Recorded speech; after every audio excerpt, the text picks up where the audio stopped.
معلوم تھا کہ یہ فاطمہ زہرا کا لاڈلا ہے؟ کیا انہیں نہیں معلوم تھا یہ حیدر کرار کا لخت جگر ہے؟ کیا انہیں یہ نہیں معلوم تھا کہ رسول اللہ نے کہا ہے اپنی حدیث پاک میں الحسن والحسین سیدہ شباب اہل الجنہ، حسن اور حسین جنتی جوانوں کے سردار ہیں؟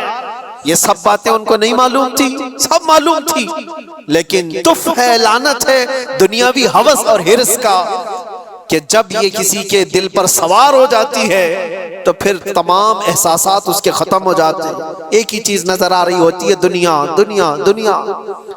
وہ نسبتوں کا احترام نہیں کرتا، اسے ماں، باپ، بیٹی، استاد، مرشد، اولیاء، انبیاء کچھ معنی نہیں رکھتے دل جب مردہ ہوتا ہے۔ اسی لیے میں کہتا ہوں میرے عزیزو، دلوں کو مردہ ہونے سے بچا لینا، ہمیشہ دلوں کو مردہ ہونے سے بچا لینا۔ میں اس پر پھر گفتگو کروں گا انشاءاللہ، آج ذکر کی مجلس بھی ہے اور ہم اپنے دلوں کو زندہ کرنے کے لیے آئے، لیکن تذکرہ امام حسین کا اس لیے ضروری تھا کہ آج کی یہ رات مولا حسین کی کیسی رات رہی ہوگی۔ جب آپ آئے آخری خطبہ بھی دیا، ظالموں پر کچھ اثر نہ ہوا، لڑنے پر تل گئے، اور لوگ یہ تو بیان کرتے ہیں کہ امام علی مقام کو شہید کر دیا گیا، لیکن کیا آپ نے کبھی یہ بھی سنا کہ امام علی مقام کے شہزادوں نے ان کتوں کی کیسی درگت بنائی تھی؟ ایک ایک شہزادے نے 100 پر حملہ کیا تھا، ایک ایک شہزادے نے 100 پر حملہ کیا ہے، اسی لیے تو وہ مقابلہ تنہا کر نہیں پاتے تھے۔ حضرت امام قاسم امام حسن کے بیٹے، ایک ہی جوان ایسا ہے جو میدان میں موجود ایک بہت بڑا پہلوان مقابل میں آیا تھا، اور اس نے کہا تھا کہ میں اس بچے کے مقابل کا لائق نہیں ہوں، یہ بچہ میرے لائق نہیں ہے، میں تو اپنے بیٹے بھیجتا ہوں۔ اس کے 4 بیٹے تھے اس پہلوان کے۔ امام قاسم کو 19 سال کا جوان یہ کہہ رہا تھا یہ لڑکا ہے، اور میں لڑکوں سے مقابلہ نہیں کرتا، میرا بیٹا کافی ہے۔ پہلے اپنے بیٹے کو بھیجا امام قاسم کے مقابل میں، منٹ نہیں گزرے تھے کہ گاجر کی طرح کاٹ کے رکھ دیا۔ دوسرے بیٹے کو بھیجا، امام قاسم نے اس کی گردن اڑا دی۔ تیسرا آیا، تیسرا بھی مر گیا۔ چوتھا آیا، چوتھا بھی مر گیا۔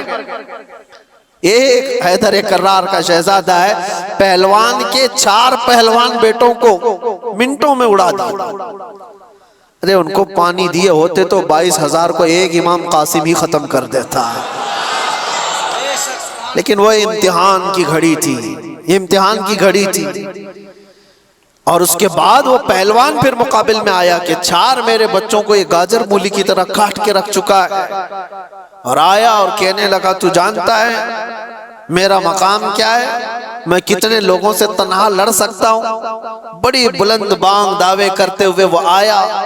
امام قاسم نے کہا سنا تو بہت ہے تیرے چرچے، تو بہت بڑا پہلوان ہے، لیکن میں دیکھ کر کے افسوس کر رہا ہوں کہ تجھے گھوڑے کی زین باندھنے کا طریقہ بھی نہیں آتا۔ گھوڑے کی جو رسی ہوتی ہے یہ باندھنا ایک فن ہوتا ہے، فوجی کا، سپاہی کا، تجھے باندھنے کا طریقہ نہیں آتا اور اتنا بڑا پہلوان کہلاتا ہے۔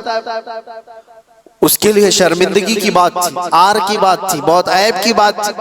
وہ کہا میرے گھوڑے کی رسی صحیح باندھنے کا طریقہ مجھے نہیں آتا، تم سکھا رہے ہو۔ وہ گھوڑے کی ناتی دیکھنے کے لیے کیا جھکا تھا، امام قاسم نے ایک ہی وار میں اس کو ختم کر دیا۔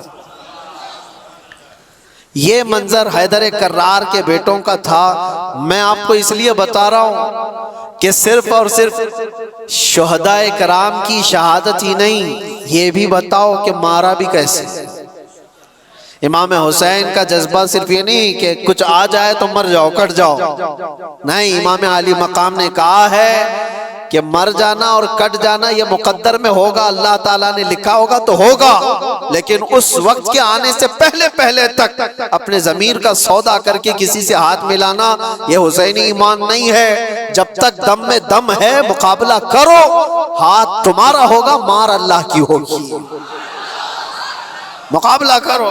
کبھی یہ مت سوچنا کہ میں تنہا کتوں میں گھر گیا ہوں، کوشش تو کر کے دیکھو، ہوتا ہے میرے عزیزوں۔